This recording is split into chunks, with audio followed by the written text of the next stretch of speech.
Hi friends, എല്ലാവർക്കും one clip P S C YouTube ചാനലിലേക്ക് സ്വാഗതം. പട്ടിയുടെ വാല് 12 കൊല്ലം കുഴലിട്ടാലും പിന്നെയും അത് വളഞ്ഞു തന്നെ ഇരിക്കും. അതേപോലെ തന്നെയാണ് ഇവിടുത്തെ അവസ്ഥയും. എത്ര പറഞ്ഞാലും നന്നാകില്ല എന്ന് ശപഥം ചെയ്തങ്ങ് ഇറങ്ങി തിരിച്ച പിന്നെ അവരെ നന്നാക്കാനായിട്ട് ആർക്കും പറ്റത്തില്ല. നിങ്ങൾ കണ്ടിട്ടുണ്ടാവും ചില സീരിയൽ കില്ലേഴ്സ് എന്ന് പറയുന്നത്. അവർ സൈക്കോപാത്താണ്. എത്ര പറഞ്ഞാലും അവരെന്ത് ചെയ്യും? വീണ്ടും അത് ആവർത്തിച്ചുകൊണ്ട് തന്നെ ഇരിക്കും.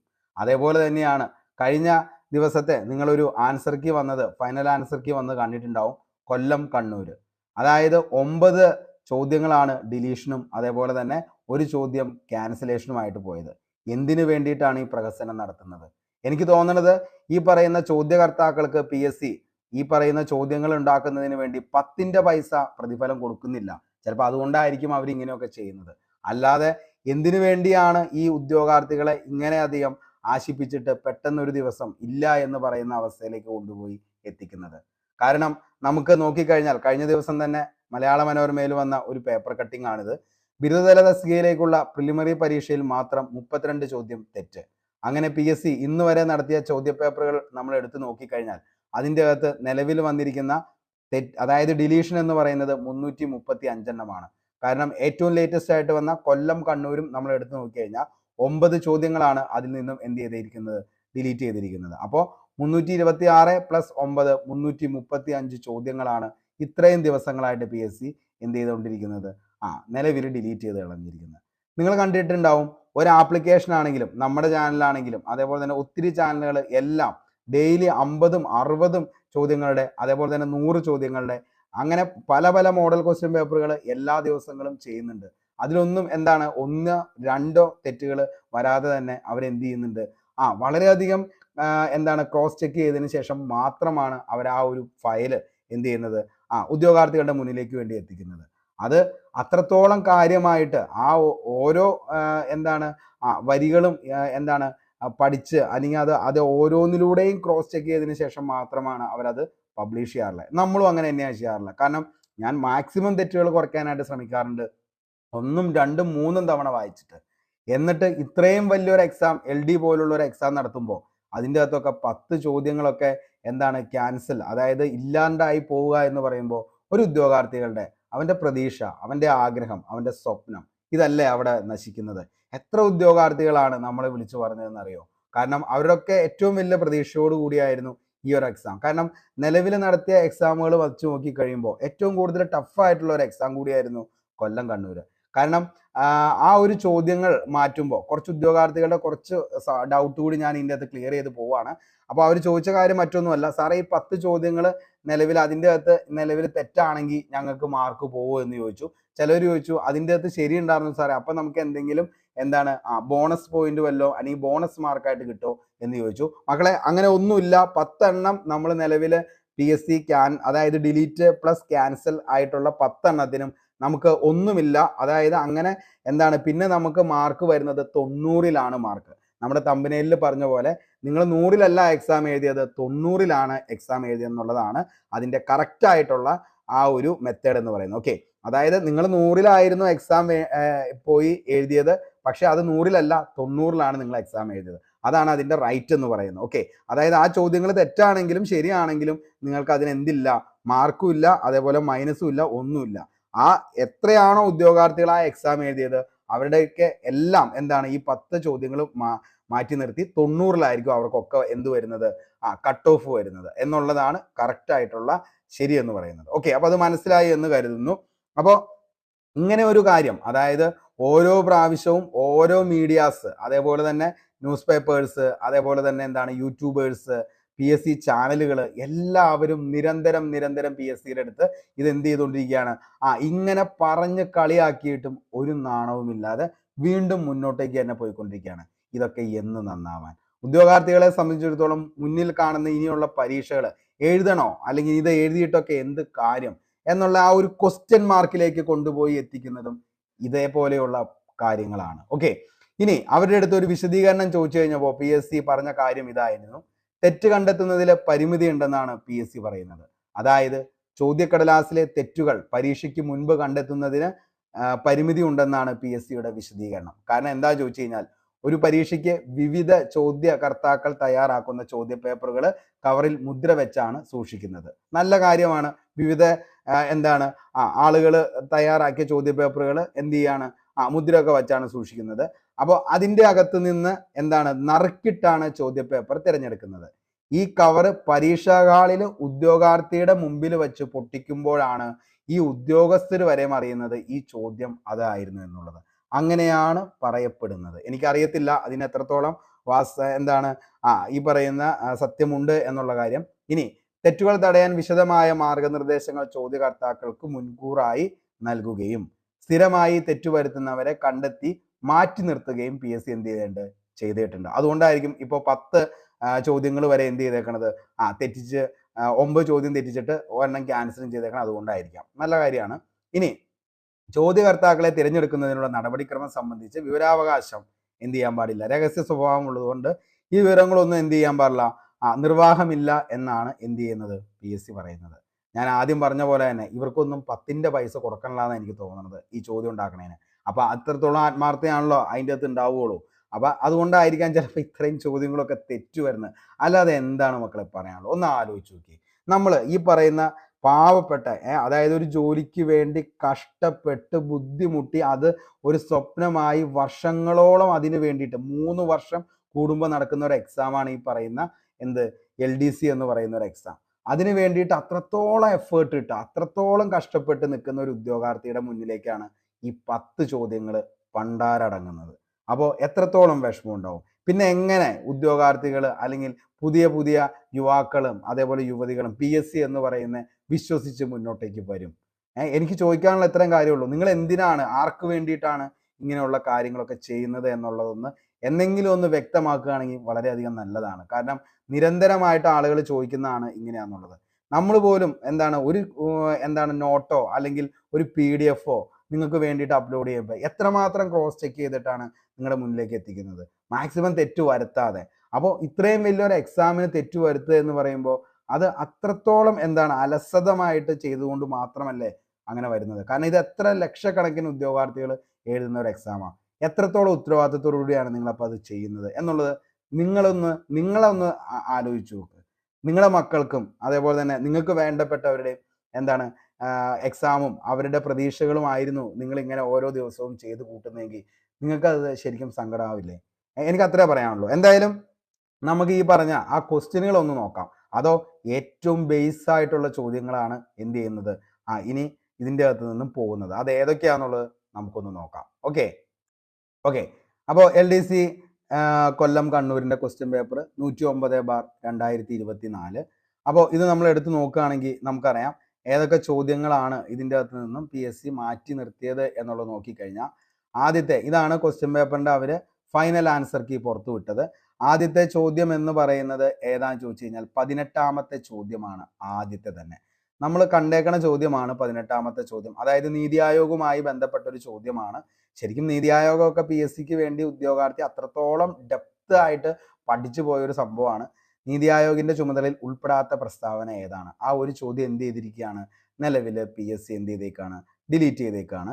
അടുത്ത് വരുന്നതാണ് 21ാമത്തെ ചോദ്യം. 21ാമത്തെ ചോദ്യം എന്ന് പറയുന്നത് മൗലിക കർത്തവ്യങ്ങളാണ്.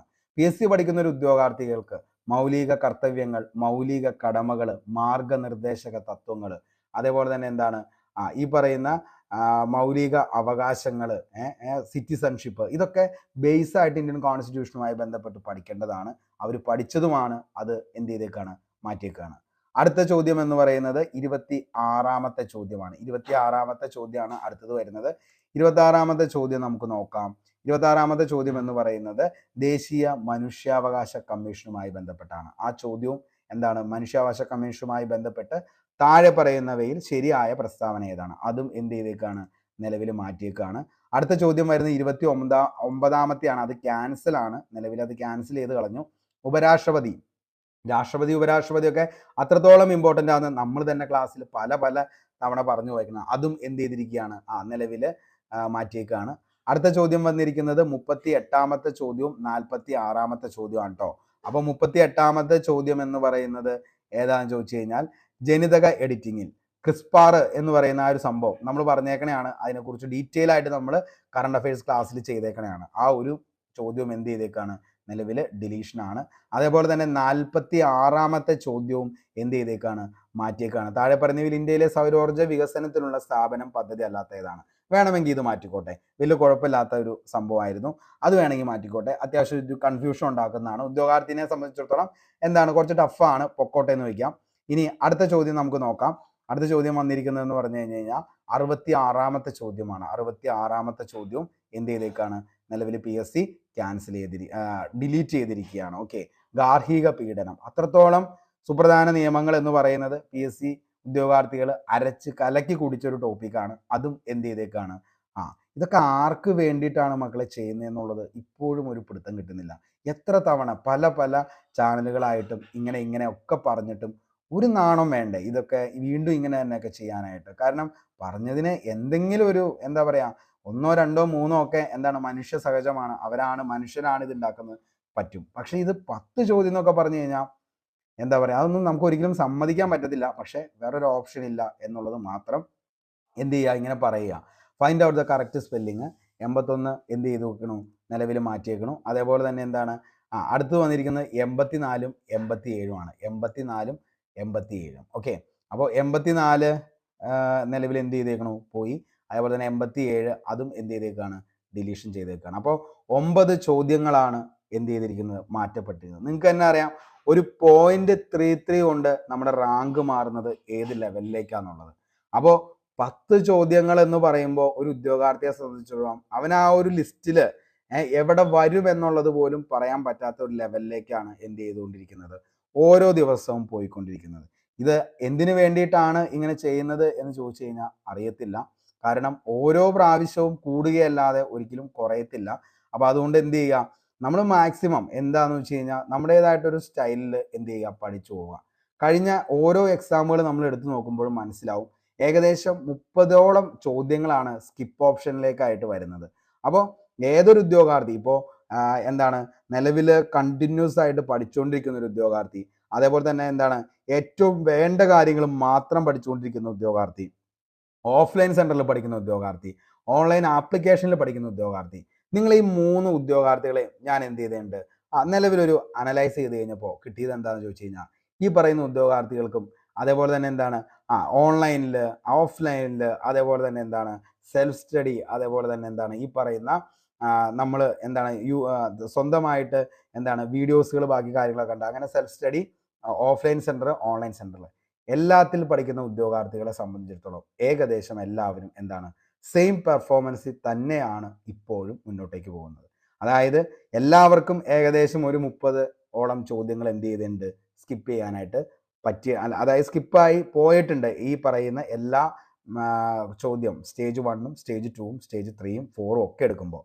അപ്പോൾ അതിൽ നിന്ന് നിങ്ങൾക്ക് മനസ്സിലാവുന്നത് എന്താണെന്ന് വെച്ച് കഴിഞ്ഞാൽ, എനിക്ക് മനസ്സിലായതും ഞാൻ നിങ്ങളുടെ അടുത്ത് പറയാൻ ഉദ്ദേശിച്ച മറ്റൊന്നുമല്ല, നമ്മൾ പഠിക്കേണ്ട കാര്യം എന്താണെന്നുള്ളത് മാത്രം എന്ത് ചെയ്യുക, സെറ്റ് ചെയ്യുക. അത് കറക്റ്റായിട്ട് പഠിച്ച് എന്ത് ചെയ്യുക, റിവിഷൻ ചെയ്യുക. അത് മാത്രമാണ് ജോലി കിട്ടാനുള്ള ഏക്കൊരു ഓപ്ഷൻ. അതേപോലെ തന്നെ 2025, അതായത് ഈ ഒരു വർഷത്തോടു കൂടി എത്രയും പെട്ടെന്ന് തന്നെ പഠിച്ച് നല്ലൊരു ജോലിയിലേക്ക് കയറാനായിട്ട് നോക്കുക. അതിനപ്പുറത്തേക്ക് ഒരു സാധ്യതകൾ എന്ന് പറയുന്നത് സ്വപ്നങ്ങളിൽ മാത്രമാണ്. സത്യസന്ധമായിട്ട് തന്നെ പറയാണ്. കാരണം എന്താണെന്ന് വെച്ച് കഴിഞ്ഞാൽ, ചിലപ്പോൾ ഞാൻ ഇങ്ങനെ പറയുന്നുണ്ട് പല പ്രതിഷേധങ്ങളും പ്രശ്നങ്ങളും ഒക്കെ താഴെ ഉണ്ടാവും. പക്ഷെ ഞാൻ പറയുന്ന കാര്യം നിങ്ങളൊന്ന് ശ്രദ്ധിച്ച് മാത്രം കേട്ടാൽ മതി. കാരണം ഓരോ പ്രാവശ്യത്തെയും കട്ട് ഓഫ് നിങ്ങളൊന്ന് എടുത്തു നോക്കുക. കൂടുകയല്ലാതെ ഒരിക്കലും എന്ത് ചെയ്യാറില്ല, കുറയാറില്ല. ഓരോ എക്സാമുകൾ കഴിയുമ്പോഴും അതിൻ്റെ ക്വസ്റ്റ്യൻ പാറ്റേൺ എന്ന് പറയുന്നത് തികച്ചും, അതായത് ഒന്നിൽ നിന്നും, അതായത് കുറച്ച് നമുക്ക് പഠിക്കാവുന്ന ടോപ്പിക്സുകൾ ഇപ്പം ഞാൻ നിങ്ങൾക്ക് തന്നിട്ടുണ്ട്. ഏറ്റവും ഇമ്പോർട്ടൻ്റ് ആയിട്ട് 3 എക്സാമുകളിലും ആവർത്തിച്ച് വന്ന ചോദ്യങ്ങൾ എന്ന് പറഞ്ഞുകൊണ്ട് നിങ്ങൾക്ക് ഹരിത വിപ്ലവം തന്നു, അതേപോലെ നീതി ആയോഗ് തന്നു, മനുഷ്യാവകാശം തന്നു, വിവരാവകാശം തന്നു, അതേപോലെ തന്നെ എന്താണ് ഈ പറയുന്ന നിങ്ങൾക്ക് ഏറ്റവും ഇമ്പോർട്ടൻ്റ് ആയിട്ടുള്ള എന്ത് തന്നു, ഈ പറയുന്ന നിങ്ങൾക്ക് എന്താണ് നമുക്ക് ഏറ്റവും ഇമ്പോർട്ടൻ്റ് ആയിട്ടുള്ള ലോസ് ആയിട്ടുള്ള കാര്യങ്ങൾ ഏതൊക്കെയാണെന്നുള്ളത് ഗാർഹിക പീഡന നിരോധന നിയമം തന്നു, അതേപോലെ തന്നെ നാഷണൽ ഹ്യൂമൻ റൈറ്റ്, അതേപോലെ തന്നെ വനിതാ കമ്മീഷൻ, അങ്ങനെ കുറേ ഇമ്പോർട്ടൻ്റ് ആയിട്ടുള്ള സ്റ്റോക്ക് GK നിങ്ങൾക്ക് തന്നിട്ടുണ്ടായിരുന്നു. അതിൽ നിന്നുള്ള ചോദ്യങ്ങൾ അപ്പുറത്തേക്ക് നിങ്ങൾക്ക് ആർക്കെങ്കിലും പെർഫോം ചെയ്യാൻ പറ്റിയിട്ടുണ്ടോ? സത്യസന്ധമായിട്ട് പറ. മറ്റൊന്നുമല്ല, കാരണം നമ്മൾ കുറേ എന്താണ് കാര്യങ്ങൾ പഠിക്കുന്നു അല്ലെങ്കിൽ എവിടെയൊക്കെ കേട്ടു എന്നതിൽ ഒരു കാര്യമില്ല. സത്യമാണ് ഈ പറയുന്നത്. നമുക്ക് പഠിച്ച കാര്യങ്ങളെ കുറിച്ച് വ്യക്തമായിട്ടൊരു ധാരണ ഉണ്ടെങ്കിൽ മാത്രമാണ് സ്റ്റേറ്റ്മെന്റ് ലെവലുള്ള ചോദ്യങ്ങൾ പെർഫോം ചെയ്യാൻ പറ്റത്തുള്ളൂ. അപ്പോൾ എന്ത് ചെയ്യുക, ഇനിയുള്ള ദിവസങ്ങളാണെങ്കിലും അതായത് ഞാനിപ്പോൾ കഴിഞ്ഞ ദിവസം നമ്മൾ ചെയ്ത വീഡിയോസൊക്കെ ഭയങ്കരമായിട്ട് ഹെൽപ്ഫുൾ ആയിട്ടുണ്ട് ഉദ്യോഗാർത്ഥികൾക്ക്. നിങ്ങൾ ജസ്റ്റ് ഒന്ന് കണ്ടു നോക്കുക, ഇഷ്ടപ്പെട്ടെങ്കിൽ മാത്രം എന്ത് ചെയ്യുക, ഫോളോ ചെയ്യുക. തീർച്ചയായിട്ടും നിങ്ങൾക്ക് ഉപകാരപ്പെടും. അപ്പോൾ വേണ്ടത് എന്താണെന്ന് അറിഞ്ഞ് അത് മാത്രം ഇനിയുള്ള ദിവസങ്ങളിലെങ്കിലും പഠിക്കാനായിട്ട് ശ്രമിക്കുക. ഇത്രയും ദിവസം നിങ്ങൾ പഠിച്ചു, നിങ്ങൾക്ക് അതുകൊണ്ട് എത്ര മാർക്ക് സ്കോർ ചെയ്യാൻ പറ്റുന്നുണ്ട്, അല്ലെങ്കിൽ എത്ര മാർക്കിലേക്ക് നിങ്ങൾ പെർഫോം ചെയ്ത് എത്തിയിട്ടുണ്ട്, എന്നിട്ട് അതിൽ റിസൾട്ട് ഇല്ലെങ്കിൽ മാത്രം എന്ത് ചെയ്യുക, ഈ കാര്യം ഒന്ന് ഫോളോ ചെയ്യാനായിട്ട് ശ്രമിക്കുക. ഏറ്റവും റീസെൻ്റ് ആയിട്ട് വന്ന 3-4 ചോദ്യ പേപ്പറുകൾ നമ്മൾ എടുത്തു കഴിയുമ്പോൾ അതിൻ്റെ അകത്ത് ഏറ്റവും കൂടുതൽ വന്ന ഈ ടോപ്പിക്കുകൾ ഹരിത വിപ്ലവം, അതേപോലെ നീതി ആയോഗ്, മനുഷ്യാവകാശ കമ്മീഷൻ, അതേപോലെ തന്നെ എന്താണ് ഈ പറയുന്ന പോക്സോ ആക്ട്, അതേപോലെ എന്താണ് നമ്മുടെ ഉപഭോക്തൃ നിയമം, അങ്ങനെയുള്ള കാര്യങ്ങൾ മാത്രം എന്ത് ചെയ്യുക, ഇനിയുള്ള ദിവസങ്ങളിൽ പഠിക്കുക. ബാക്കിയുള്ള സമയം കോർ സബ്ജക്റ്റിന് വേണ്ടി മാറ്റിവെക്കുക. ഇത്രയാണ് എനിക്ക് പറയാനുള്ളൂ. കാരണം PSC ഓരോ ദിവസം ചെല്ലുന്തോറും എന്ത് ചെയ്തുകൊണ്ടിരിക്കുകയാണ്, ക്വസ്റ്റ്യൻ പേപ്പറിൻ്റെ പാറ്റേൺ മാറ്റിക്കൊണ്ടിരിക്കുന്നു, UPSC ലെവലിലേക്ക് മാറുന്നു. അതേപോലെ തന്നെ എന്താണ് എലിമിനേഷൻ ടെക്നിക്ക്, എന്തൊക്കെയാണോ പ്രഹസനങ്ങൾ നടക്കണമെന്ന് ദൈവം തമ്പുരാന് മാത്രം അറിയാം. അപ്പോൾ ഇതൊക്കെ നടക്കുമ്പോൾ നിങ്ങൾ ഒരൊറ്റ കാര്യം മാത്രം ആലോചിച്ചാൽ മതി. നിങ്ങൾക്ക് പെർഫോം ചെയ്യാൻ പറ്റുന്ന ചോദ്യങ്ങൾ എന്ന് പറയുന്നത് എപ്പോഴും എവിടെ നിൽക്കുന്നു, ഈ 55 to 65 എന്ന ആ ഒരു റേഞ്ചിൽ അപ്പുറത്തേക്ക് നിങ്ങൾക്ക് ആർക്കെങ്കിലും, നിങ്ങൾ സത്യസന്ധമായിട്ട് പറ, നിങ്ങൾക്ക് ആർക്കെങ്കിലും ഈ പറയുന്ന റാങ്ക് മേക്കിംഗ് ആയിട്ട് വരുന്ന ചോദ്യങ്ങൾ ഏതെങ്കിലും നിങ്ങൾക്ക് പെർഫോം ചെയ്യാം, അല്ലെങ്കിൽ നിങ്ങൾക്ക് അതിൻ്റെ ഉത്തരത്തിലേക്ക് കൺഫ്യൂഷൻ ഇല്ലാതെ ചക്കയിടുമ്പോൾ മുതലാവുന്ന പോലെയല്ല, അതായത് നിങ്ങൾക്കത് കൃത്യമായിട്ട് ഞാനത് പഠിച്ചതാണ് അല്ലെങ്കിൽ എന്നെ അത് പഠിപ്പിച്ചതാണ് എന്ന് പറഞ്ഞുകൊണ്ട് നിങ്ങൾക്ക് അതിൻ്റെ ഉത്തരത്തിലേക്ക് എത്താൻ പറ്റാറുണ്ടോ? സത്യസന്ധമായിട്ട് പറ. അപ്പോൾ നിങ്ങൾക്ക് അങ്ങനെയൊക്കെ പറ്റാറുണ്ടെങ്കിലും അതേപോലെ തന്നെ നിങ്ങളുടെ അഭിപ്രായം എന്താണെന്നുള്ളതും താഴെ കമൻറ്റ് ബോക്സിൽ രേഖപ്പെടുത്തുക. അതേപോലെ തന്നെ ഈ ക്വസ്റ്റ്യൻ പേപ്പറിൽ ഇത്രയും ചോദ്യങ്ങൾ ഡിലീഷനും ക്യാൻസലേഷനും വരുന്നു. അപ്പോൾ അതുമായി ബന്ധപ്പെട്ട ഒരു കാര്യം കൂടി നിങ്ങൾ എന്ത് ചെയ്യുക, എന്താണ് നിങ്ങൾക്ക് ഇങ്ങനെ ഒരു PSC നടത്തുന്ന ഈ ഒരു കൊടും ക്രൂരതയോട് നിങ്ങൾക്ക് ഒരു എന്താ പറയുക, യാതൊരു ഇതുമില്ല എന്നാണോ നിങ്ങളുടെ അഭിപ്രായം? അല്ലെങ്കിൽ ഇത് എന്താണ് ഇതിനെതിരെ ചെയ്യേണ്ടത്, അല്ലെങ്കിൽ ആരുടെ അടുത്താണ് ഇതിനെക്കുറിച്ച് പറയേണ്ടത്, ഒന്നും അറിയത്തില്ല. പക്ഷേ എന്ത് ചെയ്യുക, മാക്സിമം നന്നായിട്ട് പഠിക്കാനായിട്ട് ശ്രമിക്കുക. കാരണം ഇതിലൊന്നും കുറേ ചോദ്യങ്ങൾ നമ്മുടെ ലൈഫിലേക്ക് വരും. ആ ചോദ്യങ്ങൾക്കൊന്നും ശരിക്കും എന്തില്ല, ഉത്തരങ്ങളില്ല.